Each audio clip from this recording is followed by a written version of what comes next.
Olá, queridos, paz do Senhor Jesus. Bem-vindo aqui ao meu canal, Pastor Wesley José. Estamos aqui reunidos e unidos num propósito de ler a Bíblia em 100 dias. Hoje, 80º dia da nossa leitura bíblica, restando apenas 20 dias para concluir este projeto maravilhoso. Dia 18 de setembro de 2024 e juntos aí nós vamos seguindo para a conclusão deste projeto maravilhoso. Você que chegou até aqui, eu preciso parabenizá-lo, porque você já é um vencedor. Você já leu 80% da Bíblia Sagrada. Arrocha o cinto agora. Já vamos começar aí, vamos concluir Salmos, ler algumas cartas pastorais aí, cartas paulinas, depois cartas gerais, e junto com conclusão de Salmos e também os profetas maiores, nós teremos Isaías, Jeremias e Ezequiel por último, hein? Então aperta o cinto aí, que falta só 20 dias, a gente já acaba, hein? Amém? Então vamos lá. Determinando tu algum negócio, certear firme, a luz brilhará nos teus caminhos. Está lá no livro de Jó, capítulo 22. Então, querido Deus, obrigado pela oportunidade que o Senhor tem nos dado de estarmos juntos aqui. Todos os dias o Senhor tem nos dado vigor, bênçãos, a oportunidade singular de saúde, de força, de ânimo, coragem para enfrentar o projeto diariamente e dedicação, desprendimento, empreendimento. Que o seu nome seja engrandecido e glorificado na vida de cada um dos teus filhos, é o que eu te peço. Amém? Evangelho de João, capítulo 21. Depois disso, Jesus apareceu novamente aos seus discípulos junto ao mar de Tiberíades. Foi assim que aconteceu. Estavam ali Simão Pedro, Tomé, apelidado Gêmeo, Natanael de Caná da Galileia, os filhos de Zebedeu e outros dois discípulos. Simão Pedro disse: Vou pescar. Nós também vamos, disseram os outros. Assim entraram no barco e foram, mas não pegaram coisa alguma a noite toda. Ao amanhecer, Jesus estava na praia, mas os discípulos não o reconheceram. Ele perguntou: Filhos, por acaso vocês têm peixe para comer? Não, responderam eles. Então ele disse: Lancem a rede para o lado direito do barco e pegarão. Fizeram assim e não conseguiram recolher a rede de tão cheia de peixes que estava. O discípulo a quem Jesus amava disse a Pedro: É o Senhor. Quando Simão Pedro ouviu que era o Senhor, vestiu a capa, pois havia removido para trabalhar, e saltou na água. Os outros ficaram no barco e puxaram até a praia, a rede carregada, pois estavam apenas uns 90 metros de distância. Quando chegaram, encontraram um braseiro no qual havia um peixe e pão. Jesus disse: Tragam alguns dos peixes que vocês acabaram de pegar. Simão Pedro entrou no barco e arrastou a rede para a praia. Havia 153 grandes peixes grandes. E, no entanto, a rede não arrebentou. Venham comer, disse Jesus. Nenhum dos discípulos tinha coragem de perguntar: Quem é você? Pois sabia muito bem que era o Senhor. Então Jesus lhes serviu pão e peixe. Foi a terceira vez que Jesus apareceu aos seus discípulos depois de ressuscitar dos mortos. Depois da refeição, Jesus perguntou a Simão Pedro: Simão, filho de Jonas, você me ama mais do que a estes?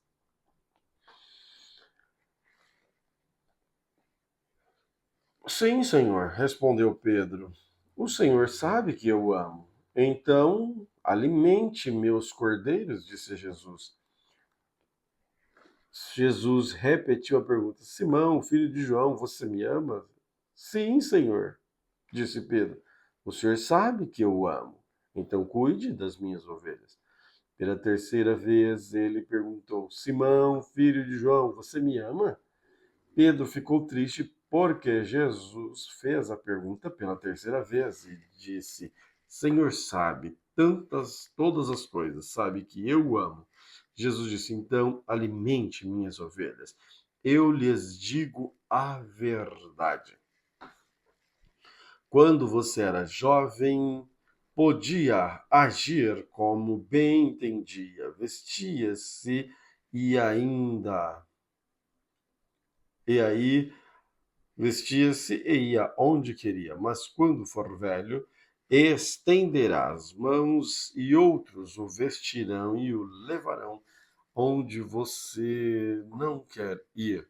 Jesus disse isso para informá-lo com que tipo de morte ele iria glorificar a Deus. Então Jesus lhe disse, siga-me. Pedro se virou e viu atrás deles os discípulos a quem Jesus amava, aquele que havia reclinado perto de Jesus durante a ceia e perguntado, Senhor, quem o trairá? Pedro perguntou a Jesus, Senhor, e quanto a ele? Jesus respondeu, se eu quiser que ele permaneça vivo até eu voltar, o que lhe importa? Quanto a você, siga-me. Por isso espalhou entre a comunidade dos irmãos o rumor de que esse discípulo não morreria. Não foi isso, porém, que Jesus disse. Ele apenas disse: se eu quiser que ele permaneça vivo até eu voltar, o que lhe importa?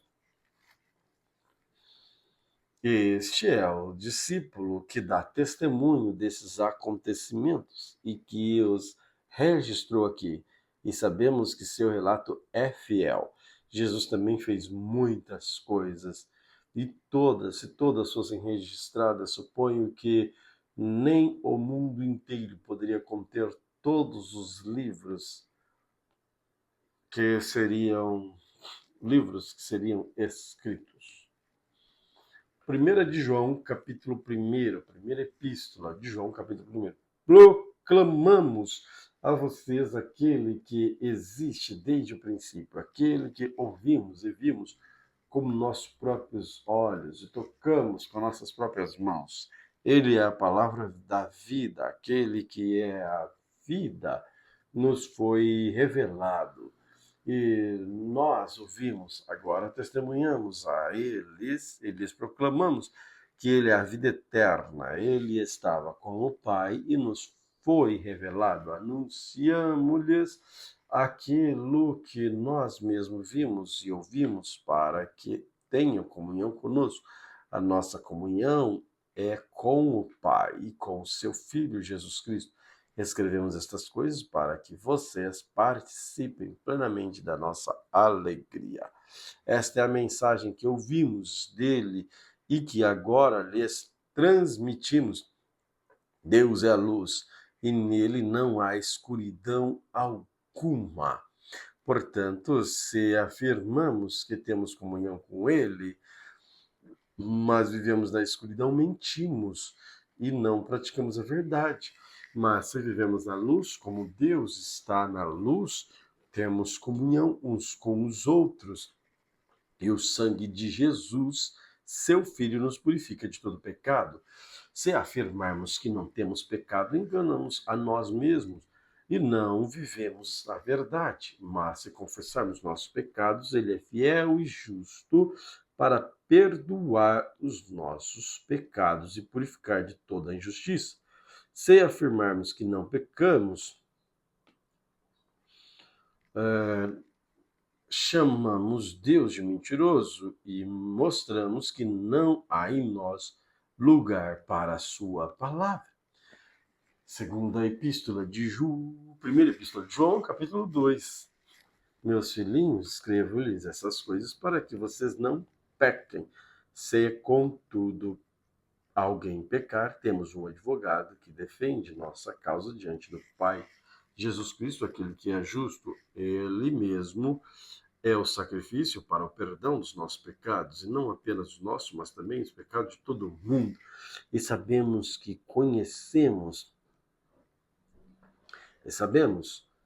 que conhecemos se obedecemos seus mandamentos. Se alguém diz, eu conheço, mas não obedece seus mandamentos, esse é mentiroso. E, na verdade, não está nele. Mas quem obedece à palavra de Deus mostra que o amor vem dele, está se aperfeiçoando em sua vida. Deste modo, sabemos que estamos nele. Quem afirma que permanece nele deve viver como ele viveu. Amados, não lhes escrevo um novo mandamento, mas um antigo que vocês têm desde o princípio, e é a mesma mensagem que ouviram antes. No entanto, também é um novo mandamento, cuja verdade ele demonstrou, e vocês também a demonstraram, pois a escuridão está se dissipando e a verdade da verdadeira luz já brilha. Se alguém afirma, estou na luz, mas odeia seu irmão, está na escuridão. Quem ama seu irmão permanece na luz e não leva outros a tropeçar. Mas quem odeia seu irmão ainda está na escuridão e anda na escuridão. Não sabe para onde vai, pois a escuridão o cegou. Escrevo a vocês, filhinhos, porque seus pecados foram perdoados pelo nome de Jesus. Escrevo a vocês, pais, porque conhece aquele que existe desde o princípio. Escrevo a vocês, jovens, porque venceram a batalha contra o maligno.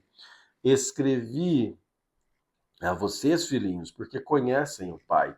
Escrevi a vocês, pais, porque conhecem aquele que existe desde o princípio. Escrevi a vocês, jovens, pois são fortes. A palavra de Deus permanece em seu coração e vocês venceram o maligno.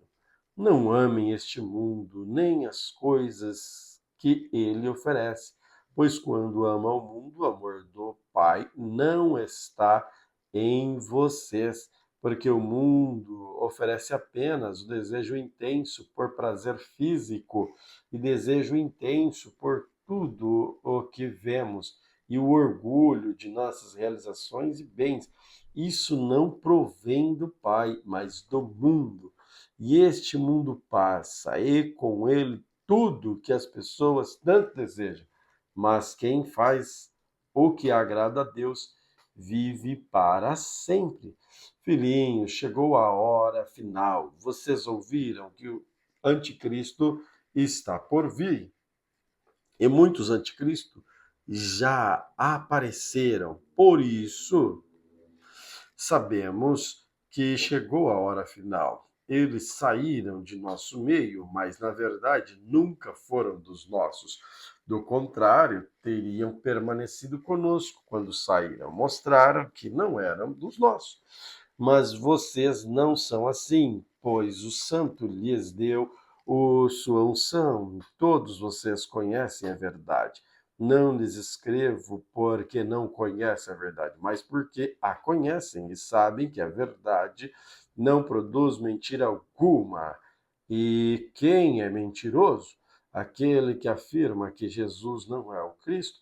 Quem nega o Pai e o Filho é o anticristo. Aquele que nega o Filho também não tem o Pai. Quem reconhece o Filho tem também o Filho. Portanto, cuidem para que permaneça em vocês e que lhes foi ensinado desde o começo.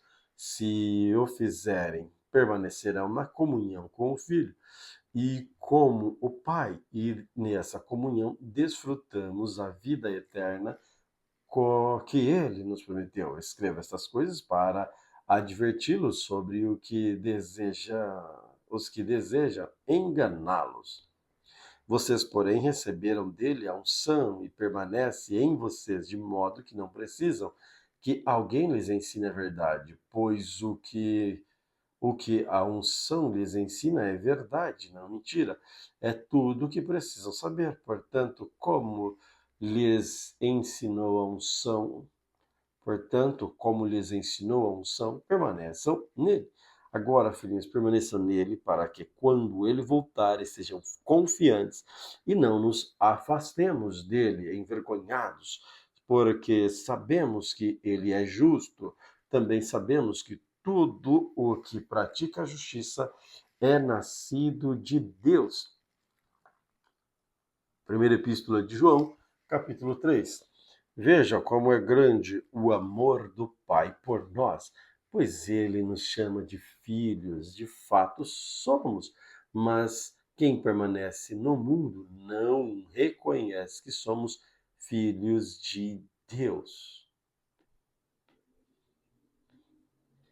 porque não o conhece. Amados, já somos filhos de Deus, mas ele ainda não nos mostrou o que seremos quando Cristo vier. Sabemos, porém, que seremos semelhantes a ele, pois o veremos como ele realmente é. E todos que têm essa esperança se manterão puros como ele é puro.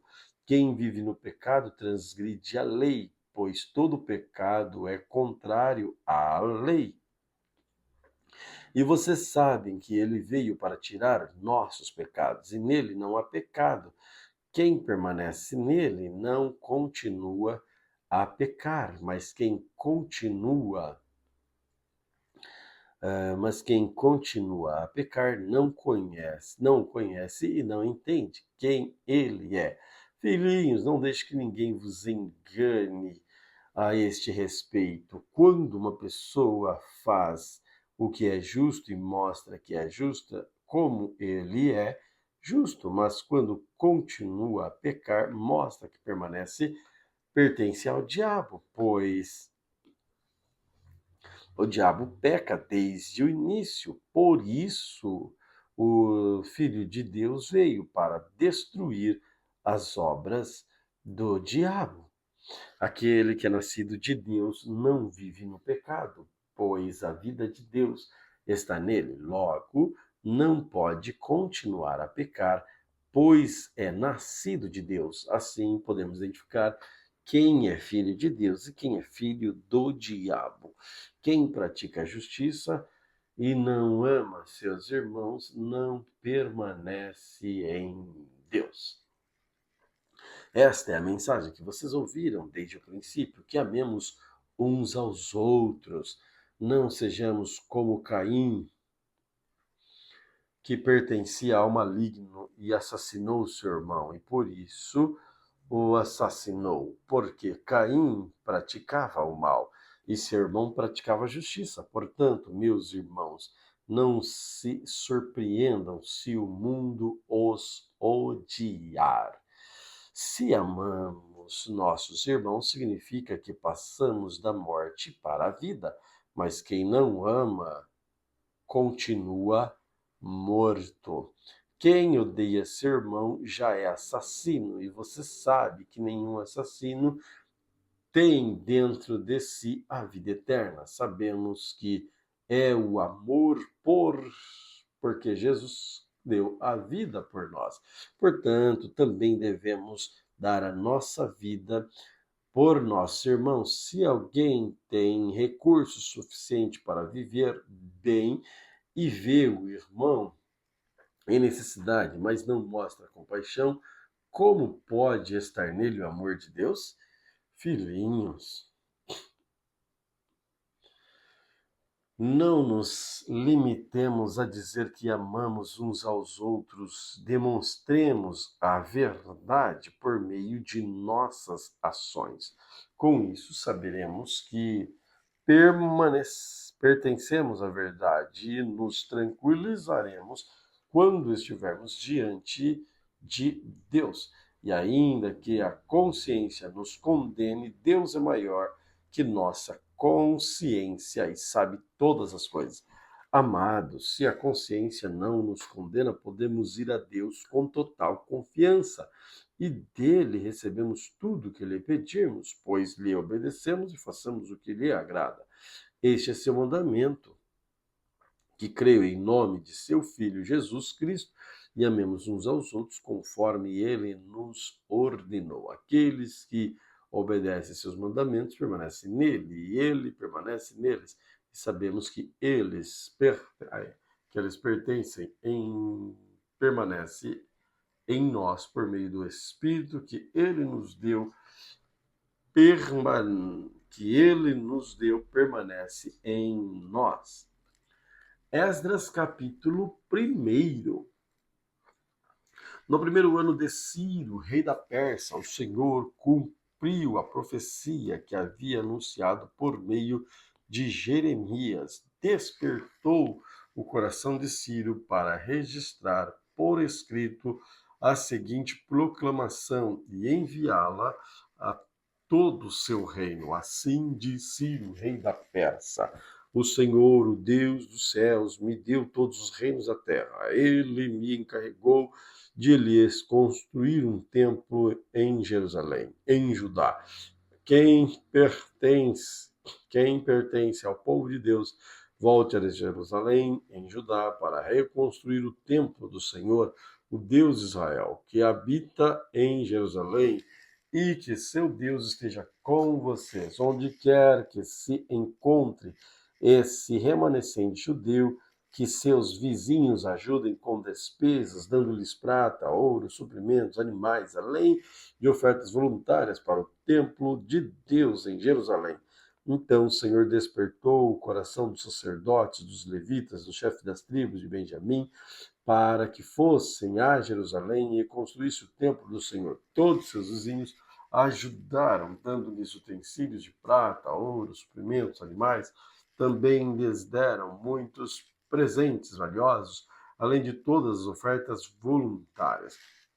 O rei Ciro tirou os utensílios que o rei Nabucodonosor havia levado do templo do Senhor em Jerusalém e colocado no templo de seu próprio Deus. Ciro, rei da Pérsia, deu instruções a Mitredate, seu tesoureiro, para que contasse seus utensílios e entregasse a Sesbazar, líder dos exilados que voltaram para ajudar.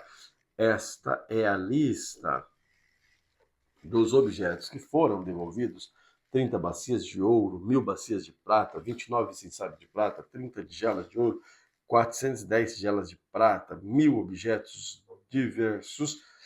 Ao todo havia 5.400 utensílios de ouro e prata. Sesbazar trouxe tudo isso consigo quando os exilados voltaram da Babilônia para Jerusalém. Esdras capítulo 2. Esta é a lista dos judeus da província que regressaram do cativeiro. O rei Nabucodonosor havia deportado para a Babilônia, mas eles voltaram para Jerusalém e Judá, cada um para sua cidade de origem. Seus líderes eram Zorobabel, Jesua, Neemias, Seraías, Reelaías, Mardoqueu, Bilsã, Mispar, Bigvai, Reum e Baná. Este é o número dos homens de Israel que regressaram do exílio.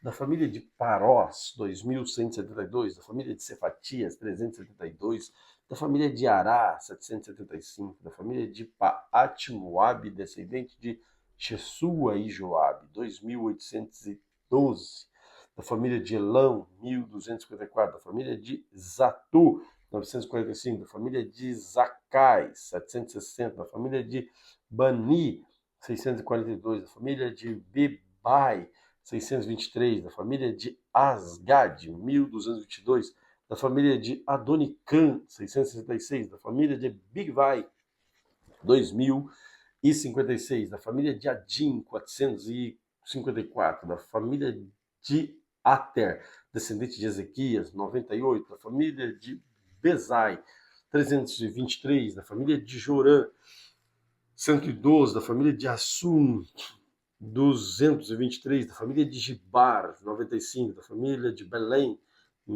123, da família de Netofa, 56, da família de Anatote, 128, da família de Bet Asmavet, 42, da família de Kiriat Jearim, Kefira e Beirote, 743, da família de Ramá e Jebá, 621, da família de Micmas, 122, do povo de Betel e Ai, 223, dos cidadãos de Nebo, 52, dos cidadãos de Magbis, 156, dos cidadãos de Elão Ocidental, 1254, dos cidadãos de Arim, 320, dos cidadãos de Lod, Adideion, 725, dos cidadãos de Jericó, 345, dos cidadãos de Sená, 3.630. Esses são sacerdotes que regressaram do exílio da família de Jedaías, da linhagem de Jesua, 973, da família de Imer, 1052, da família de Passur, 2247, da família de Arim, 1017. Estes são os levitas que regressaram do exílio das famílias de Jesua e Cadmiel, descendentes de Odavia, 774. Os cantores da família Asaf, 128.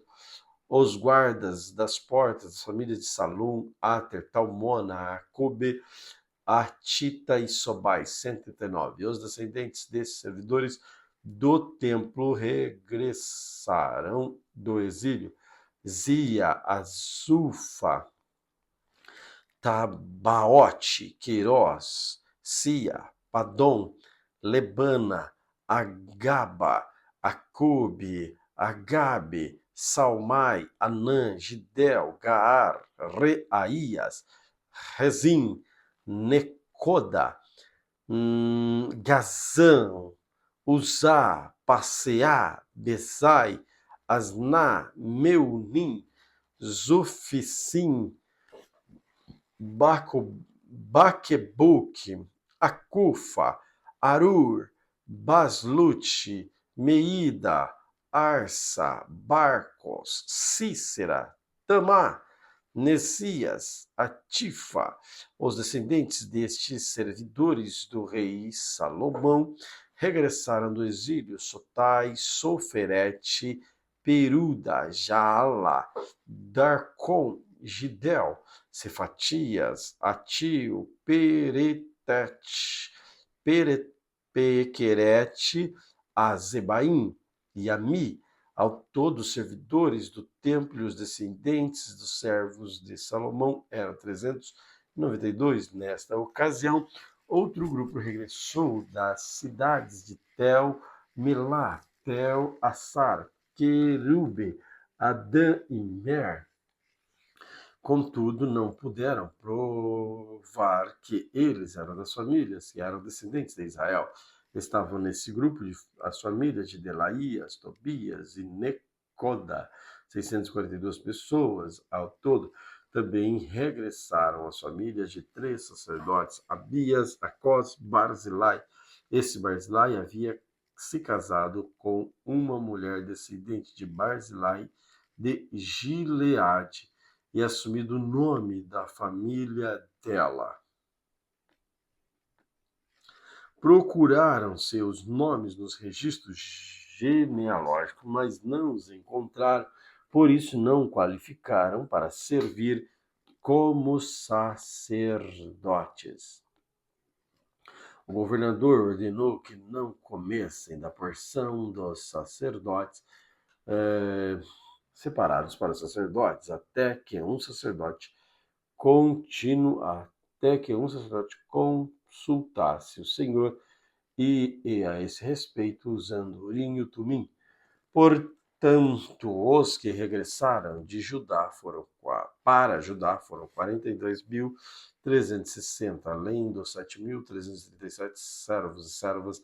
Dos 200 cantores e cantoras levaram consigo 736 cavalos, 245 mulas, 435 camelos e 6.720 jumentos. Quando chegaram ao templo do Senhor, em Jerusalém, alguns dos chefes das famílias entregaram ofertas voluntárias para a reconstrução do templo de Deus em seu local original. Cada chefe contribuiu com o que pôde. Suas ofertas totalizaram 525 quilos de ouro, 3.000 quilos de prata e 100 vestes para os sacerdotes. Assim, os sacerdotes levitas, cantores e os guardas das portas, os servidores do templo e E alguns povos se estabeleceram em povoados perto de Jerusalém. O restante do povo regressou às suas cidades em todo Israel. Esdras, capítulo 3. No 7º mês, quando os israelitas já haviam se estabelecido em suas cidades, todo o povo se reuniu em Jerusalém com um só propósito. Então Jesua, filho de Jeozadak, juntou-se aos seus colegas, o sacerdote, e a Zorobabel, filho de Sealtiel, e seus companheiros, para construir o altar de Deus de Israel. Queiram apresentar holocausto ali, conforme as instruções da lei de Moisés. Homem de Deus, embora o povo tivesse medo dos habitantes daquela região, reconstruíram o altar no mesmo lugar original. Assim, começaram a fornecer holocausto no altar do Senhor todas as manhãs e todas as tardes. Celebraram a festa das cabanas, conforme prescrito na lei. Ofereceram um número de holocausto específico para cada dia da festa. Ofereceram ainda holocaustos regulares e as ofertas exigidas para a celebração da lua nova, para festas anuais do Senhor, e também trouxe ofertas voluntárias para o Senhor 15 dias antes do início da festa das cabanas. O sacerdote havia começado a oferecer ao Senhor os holocaustos antes mesmo de lançarem os alicerces do templo do Senhor. Então, encontraram pedreiros, carpinteiros que lhes pagaram com moedas de prata. Também compraram toras e cedro dos povos de Tiro e de Sidão e lhes pagaram com alimento de vinho e azeite. Todas eram trazidas dos montes do Líbano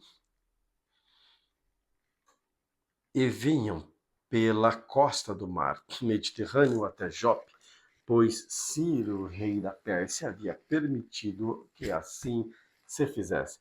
A construção do templo de Deus começou no 2º mês depois da chegada a Jerusalém.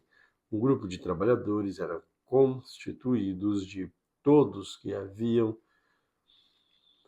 regressado do exílio, incluindo Zorobabel, filho de Sealtiel, Jesua, filho de Jeozadak, e seus colegas, os sacerdotes, bem como todos os levitas de 20 anos para cima, foram encarregados de supervisionar a construção do templo do Senhor. Jesua, seus filhos, seus parentes, Cadmiel e seus filhos e os descendentes de Odavia supervisionaram aqueles que trabalhavam no templo de Deus.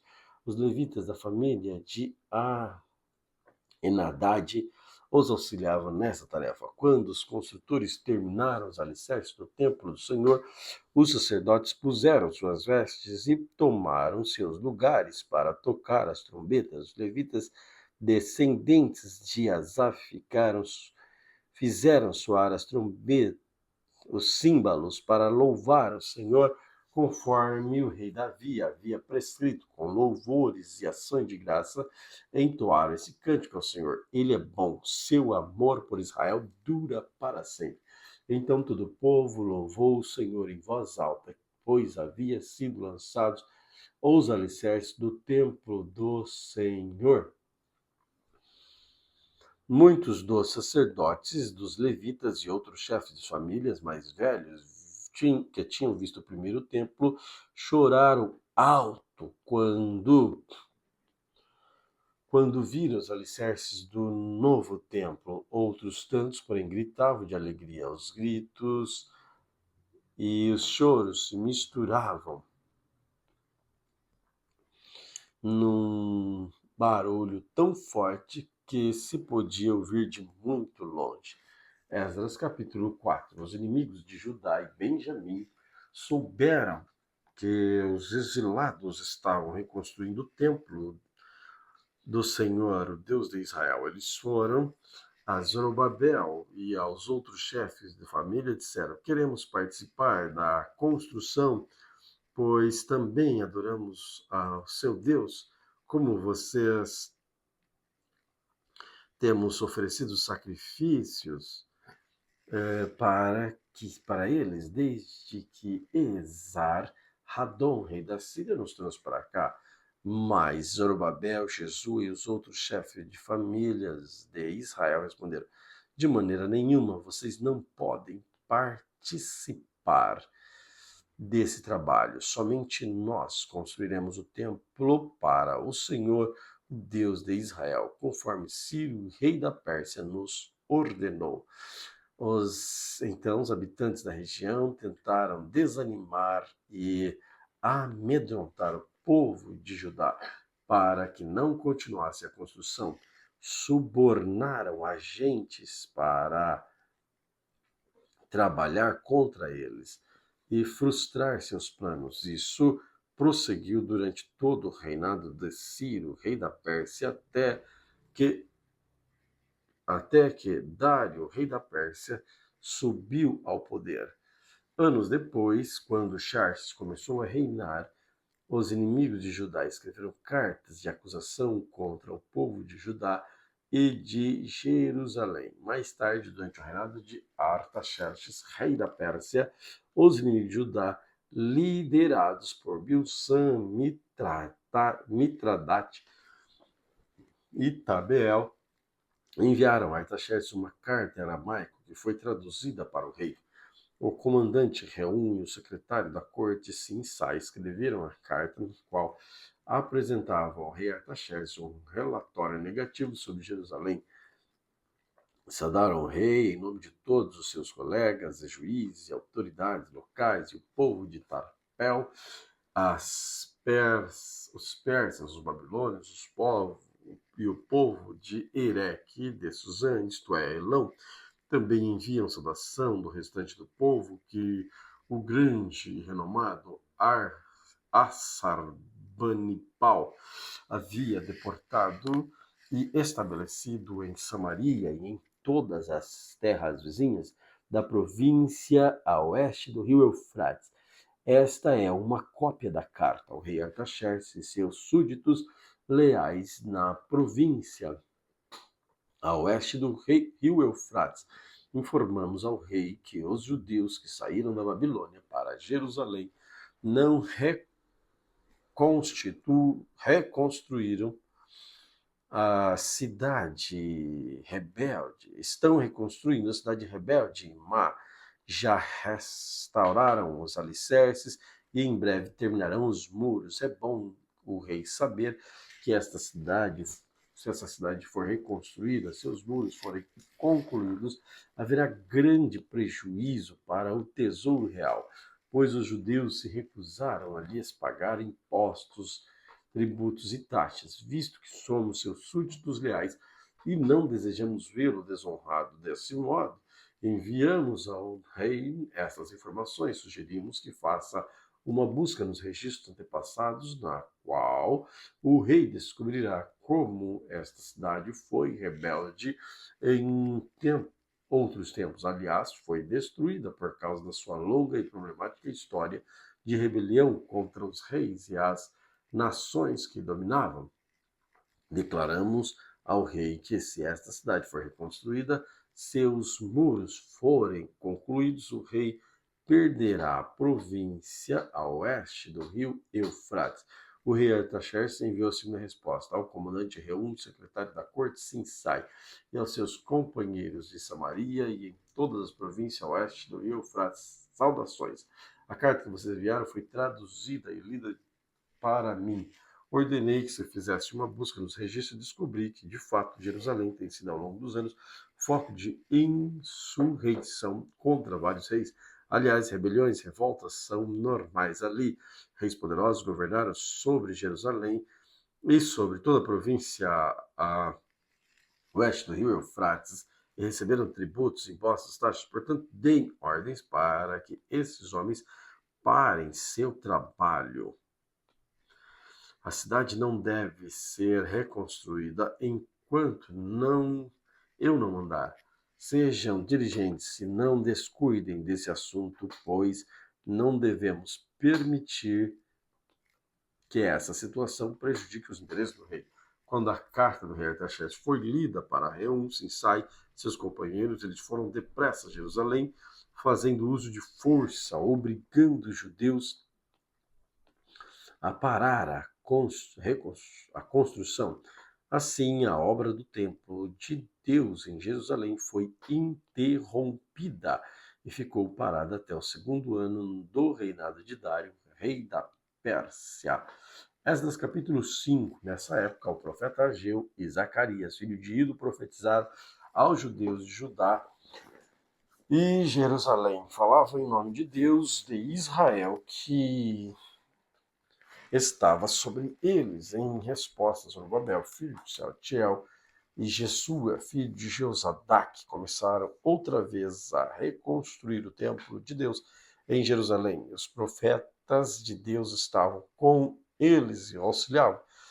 Tentenai, governador da província a oeste do rio Eufrates, Setar-Bozenai e seus companheiros foram a Jerusalém e perguntaram: quem lhes deu permissão para reconstruir este templo e restaurar essa estrutura? Também perguntaram os nomes de todos os homens que trabalhavam no templo. Mas os olhos de Deus estavam sobre os líderes judeus e eles não foram impedidos de prosseguir com a construção até que um relatório fosse enviado a Dário e ele comunicasse sua decisão. Esta é uma cópia da carta que o governador Tetanai, Setar-Bozenai e outros oficiais da província e a oeste do rio Eufrates enviaram ao rei Dário. Ao rei Dário, saudações. Informamos ao rei que fomos até lá para a construção do templo do grande Deus na província de Judá. O templo está sendo reconstruído com pedras especialmente preparadas e as vigas já estão sendo colocadas nas paredes. A obra avança com muita energia e êxito. Perguntamos aos líderes quem lhes deu permissão para reconstruir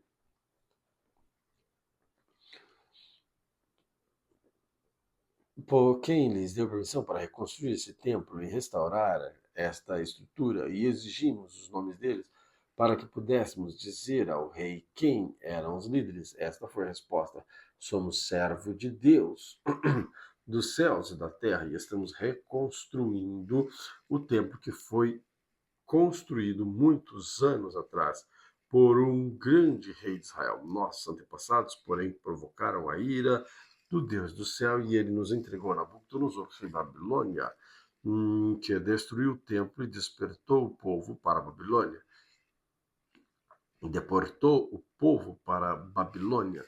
No entanto, Ciro, rei da Babilônia, no primeiro ano de seu reinado, publicou um decreto ordenando que o templo de Deus fosse reconstruído. O rei Sírio também devolveu os utensílios de ouro e prata que Nabucodonosor havia tirado do templo de Deus em Jerusalém e colocado no templo da Babilônia. Esses utensílios foram removidos dali e entregues a um homem chamado Sesbazar, a quem o rei Sírio nomeou governador de Judá. O rei instruiu Sesbazar a colocar os utensílios de volta em seu lugar em Jerusalém e a reconstruir o templo de Deus em seu antigo local. Então Sesbazar veio e lançou os alicerces do templo de Deus em Jerusalém.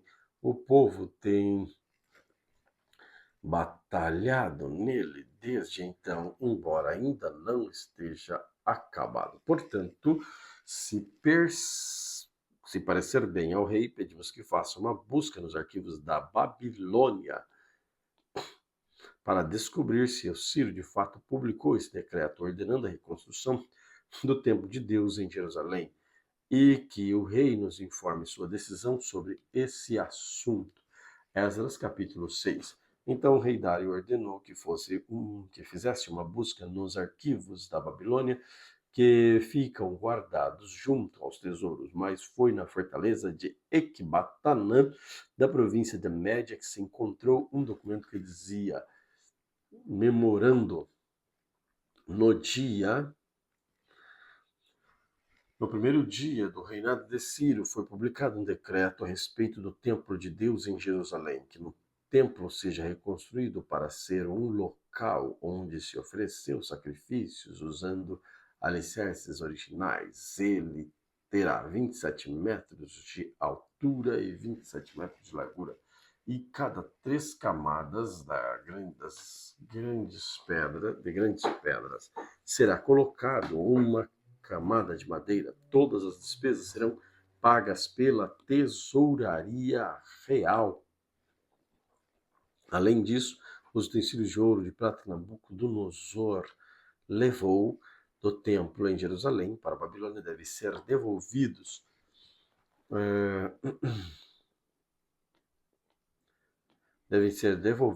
a Jerusalém e colocá-los em seus devidos lugares, que sejam levados de volta ao templo de Deus. O rei Dário enviou esta mensagem: agora, portanto, Tetanai, governador da província a oeste do rio Eufrates, Setar-Bozenai, seus companheiros e outros oficiais a oeste do rio Eufrates, permaneçam afastados de lá.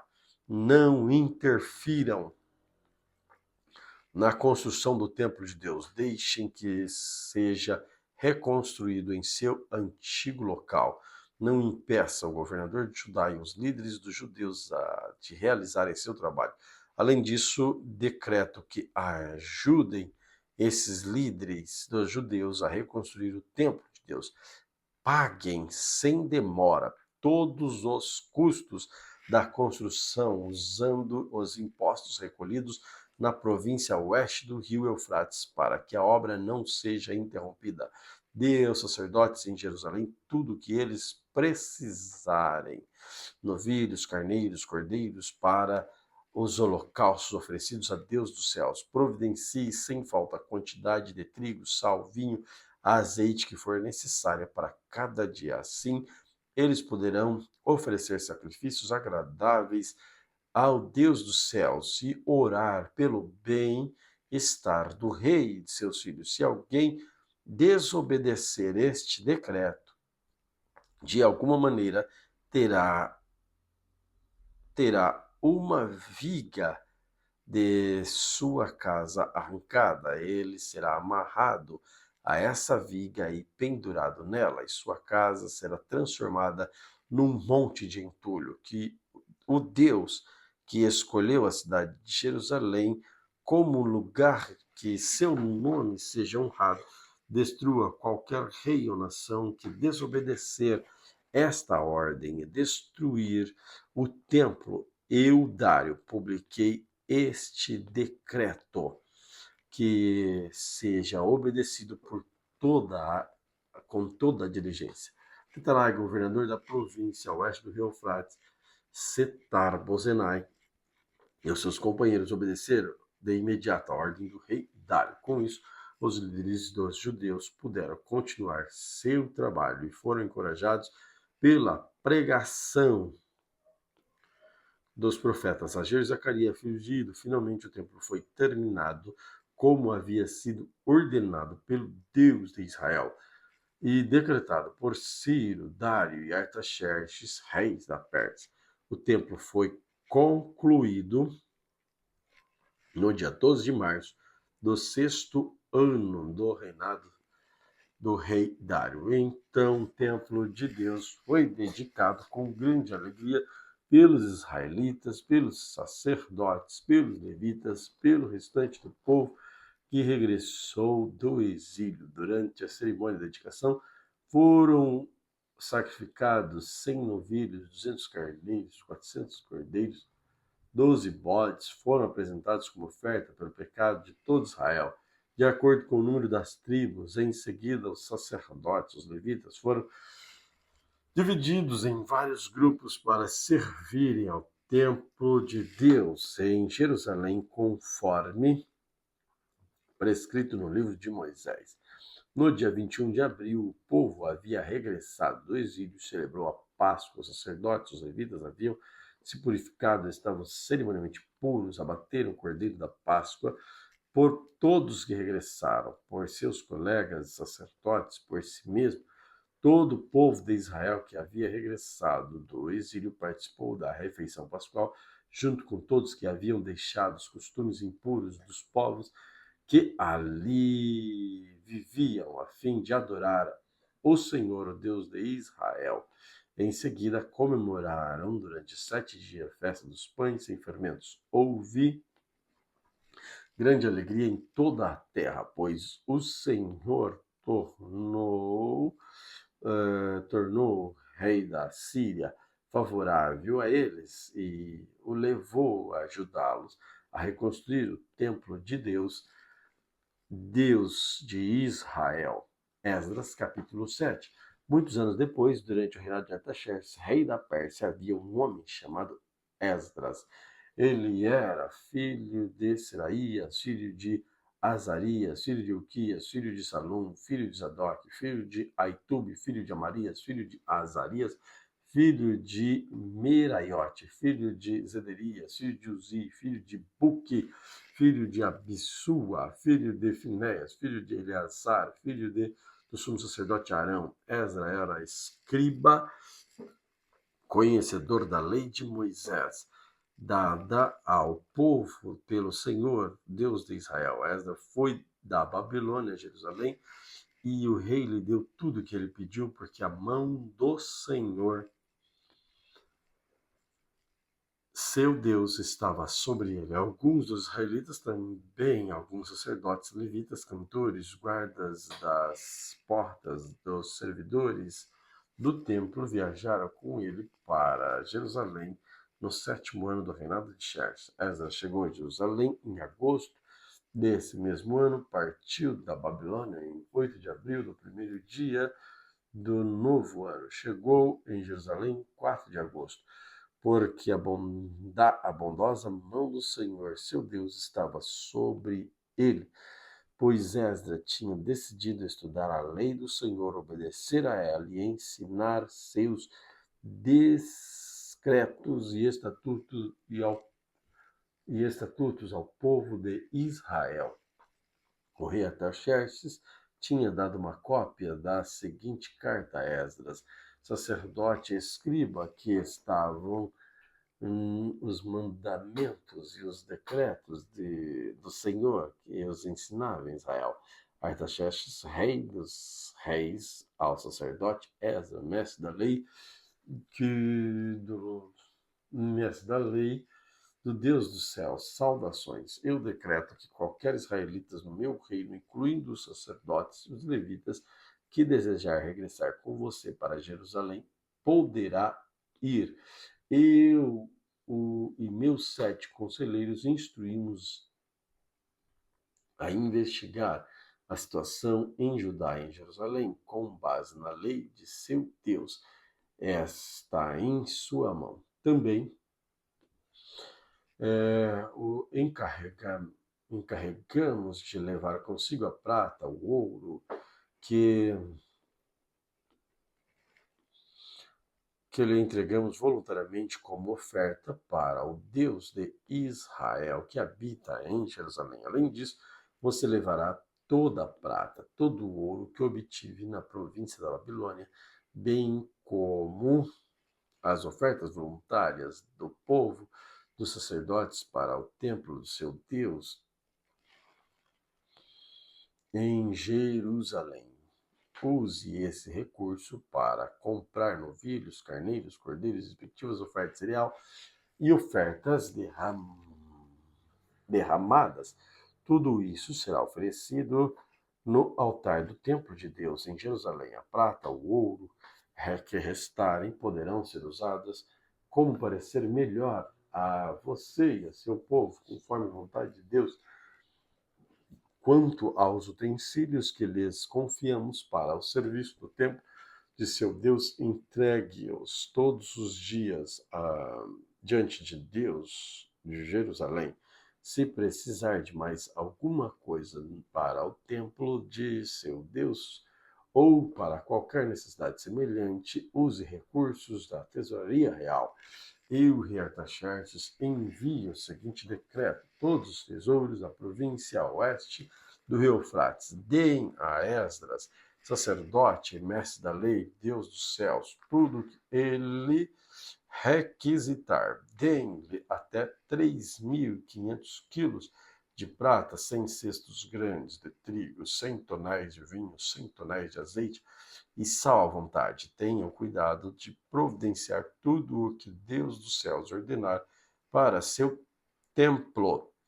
Afinal, por que provocar a ira de Deus contra este império do rei e de seus filhos? Também decreto que nenhum sacerdote, levita, cantor, guarda das portas, servidor do templo, nem qualquer outro trabalhador do templo será obrigado a pagar tributo, imposto ou taxa qualquer tipo. E você, Esdras, use sabedoria de Deus, sabedoria que seu Deus lhe deu para nomear magistrados, juízes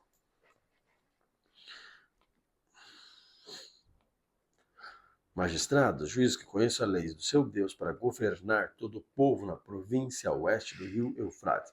Ensine a lei a todos que não conhecem. Qualquer um que se recusar a obedecer à lei de seu Deus e do rei será castigado de imediato com morte, com exílio e com confisco de bens ou com prisão.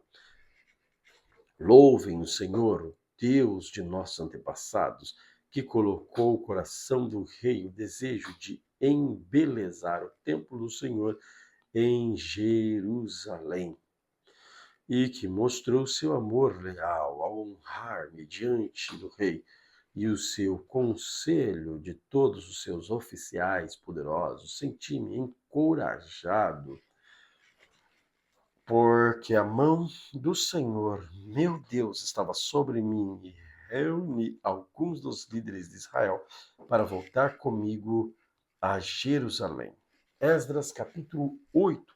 Esta é a lista dos chefes das famílias, com suas genealogias, aqueles que regressaram comigo da Babilônia durante o reinado do rei Artaxerxes.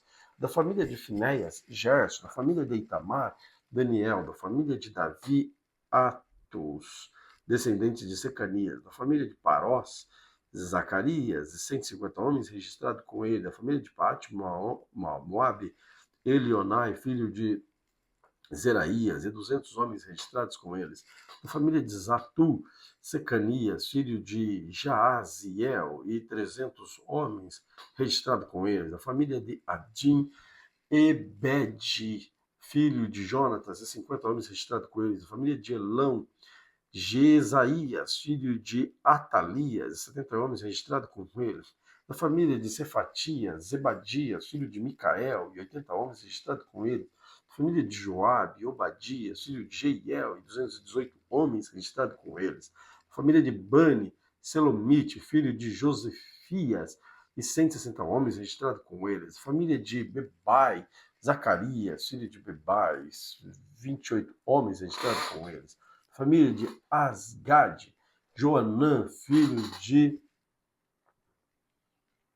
Acatã, e 110 homens registrados com ele. Das famílias de Adonicã, que chegaram depois, Elifelete, Jeiel e Semaías, 60 homens registrados com eles. Da família de Bigvai, Utai, Zacur, e 70 homens registrados com eles. Reuni os exilados perto do canal de Avá e acompanhamos ali por 3 dias, enquanto eu revisava a lista do povo e dos sacerdotes que havia chegado. Descobri que nenhum levita havia oferecido para nos acompanhar. Por isso, mandei chamar Eliezer, Ariel, Semaías, Eutanã, Jaribe, Eunatã,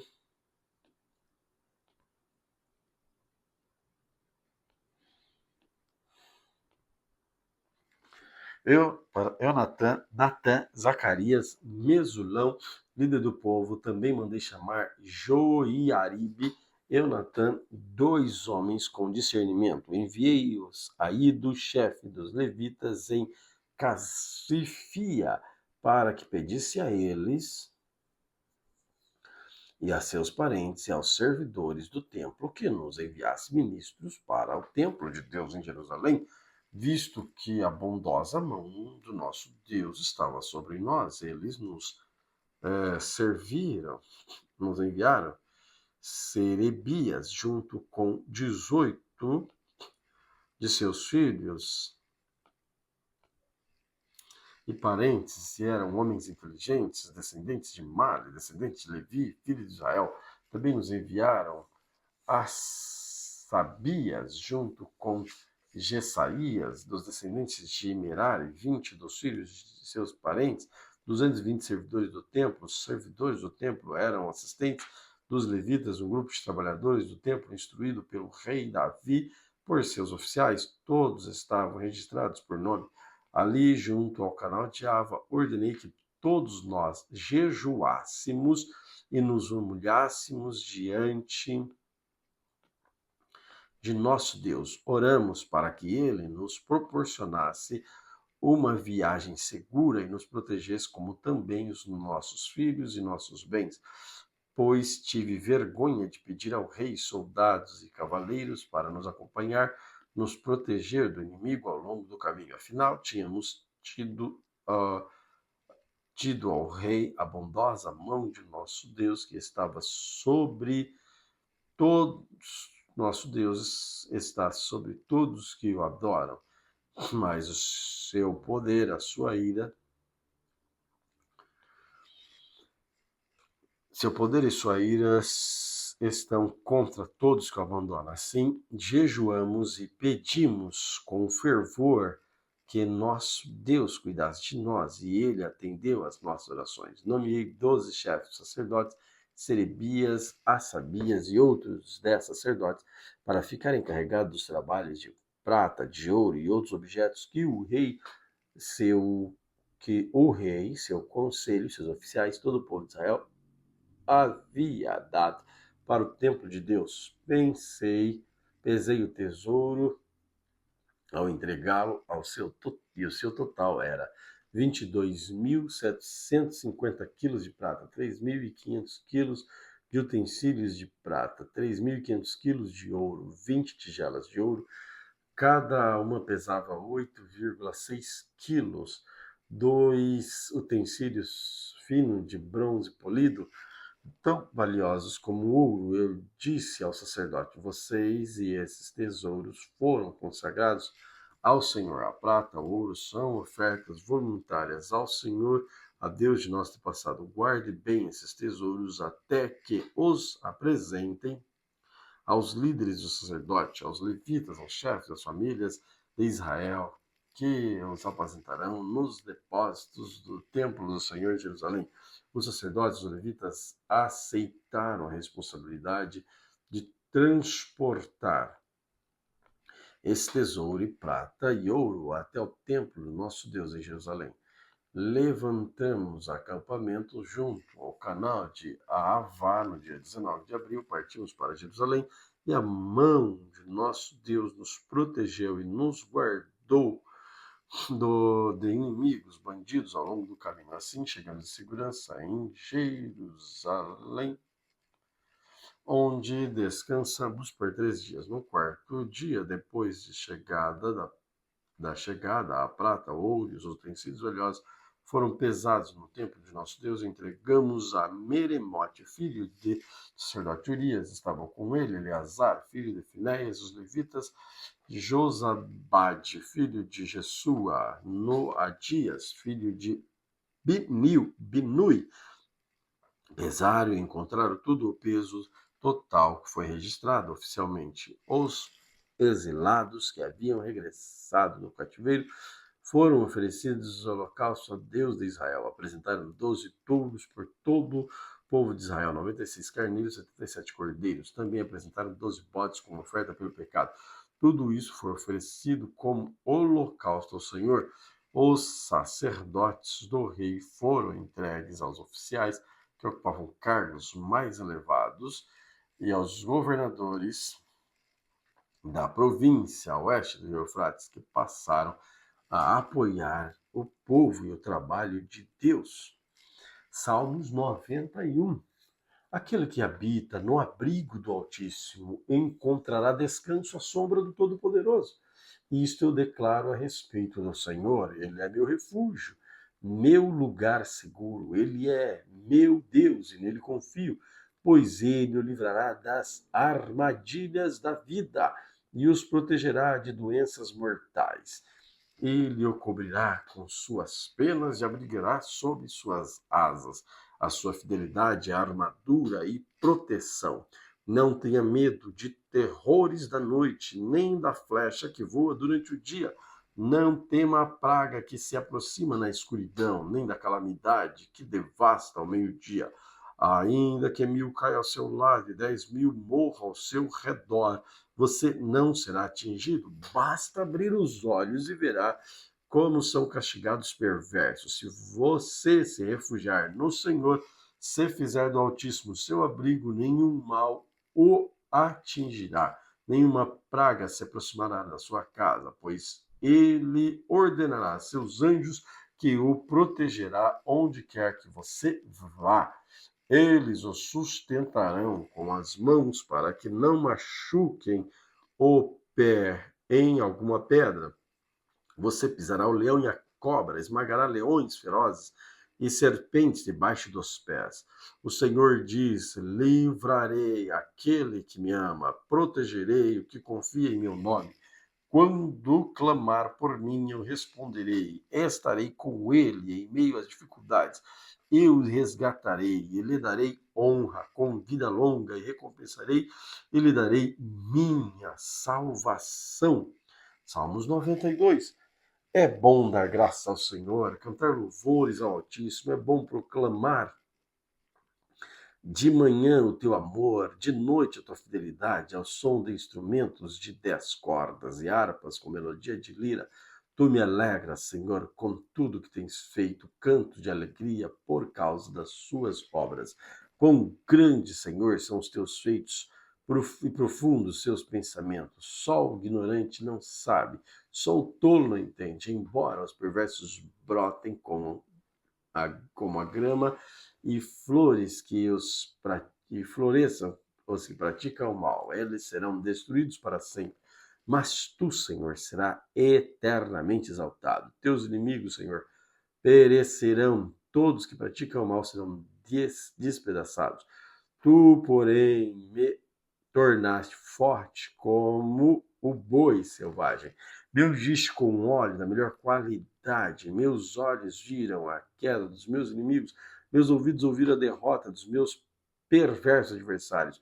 Os justos, porém, florescerão como palmeiras, crescerão como cedros do Líbano, pois estão plantados na casa do Senhor. Florescerão no pátio de nosso Deus, mesmo na velhice produzirão frutos, continuarão verdejantes e cheios de vida, anunciarão: o Senhor é justo, ele é minha rocha, e nele não há injustiça.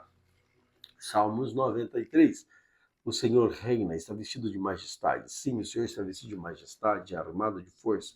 O mundo permanece firme, não será abalado. O teu trono permanece desde os tempos antigos e existe desde a eternidade. As águas subiram, ó Senhor, as águas rojam como trovão, as águas levantam ondas impetuosas, mais poderoso que o estrondo dos mares, mais poderoso que as ondas que rebentam na praia, mais poderoso que tudo isso é o Senhor das alturas. Teus preceitos soberanos não podem ser alterados. Teu reino, Senhor, é santo para tudo sempre. Salmos 94. Ó Senhor, Deus da vingança, ó Deus da vingança, manifesta o esplendor. Levanta-te, ó juiz da terra, dá aos orgulhosos o que merecem. Até quando, Senhor? Até quando os perversos se alegrarão da sua maldade? Até quando falarão com arrogância? Até quando os que praticam o mal cantarão contarão vantagem, esmagam o teu povo, Senhor, oprimem os que pertencem a ti, matam viúvas, estrangeiros e assassinam órfãos. Senhor, não vê, eles dizem, o Deus de Israel não se importa. Pensem melhor, tolos, quando vocês insensatos entenderão. Acaso é surdo aquele que fez os ouvidos? É cego aquele que formou os olhos? Aquele que castiga as nações? Como não os castigará? Aquele que tudo sabe, não sabe o que vocês fazem? O Senhor conhece os pensamentos de cada um, sabe que nada vale. Feliz é aquele a quem disciplinas, feliz é aquele a quem disciplinas, Senhor, aquele a quem ensina tuas leis. Tu lhes dá alívio em tempos de aflições, até que se abra uma cova para os perversos. Pois o Senhor não rejeitará o seu povo, não abandonará os que lhes pertencem. Os julgamentos voltarão a se basear na justiça, e o seu coração íntegro buscarão.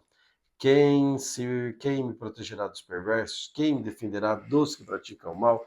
Se o Senhor não tivesse me ajudado, eu já estaria no silêncio do túmulo. Gritei, estou caindo. Mas o teu amor, Senhor, me sustentou. Quando minha mente estava cheia de dúvidas, teu consolo me deu esperança e ânimo. Podem os líderes injustos, aqueles cujos decretos permitem a injustiça, afirmar que Deus está do lado deles? Juntam-se contra os justos, condenam os inocentes à morte, mas o Senhor é a minha fortaleza. Meu Deus é rocha, onde me refugio. Deus fará os pecados dos perversos caírem sobre eles, e ele os destruirá por suas maldades. O Senhor, nosso Deus, os destruirá. Glória a Deus pela leitura de hoje. Que o Senhor Jesus continue abençoando cada um de nós. Amém? Que Deus possa lhe conceder um dia de vitória, de bênção na presença dele.